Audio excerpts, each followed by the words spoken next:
এই বৈঠকে পলিসি ব্যুরোর সদস্য শ্রী লং হং সিং আমাদের ভারপ্রাপ্ত চেয়ারম্যান জনাব তারেক রহমানকে চীন সফরের আমন্ত্রণ জানিয়েছেন এবং দ্রুতই একটি নির্বাচিত সরকারের সাথে নতুনভাবে কার্যক্রম শুরুর ব্যাপারে চীনের পক্ষ থেকে আশাবাদ ব্যক্ত করেছেন।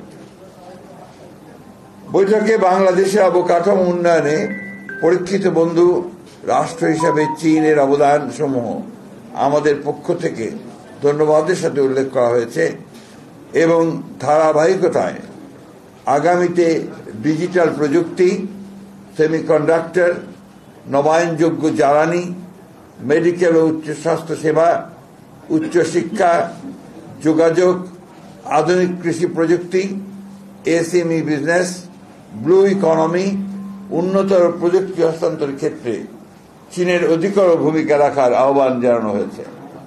চীনের পক্ষ থেকে এ ব্যাপারে ইতিবাচক অবস্থান সুস্পষ্টভাবে উল্লেখিত হয়েছে।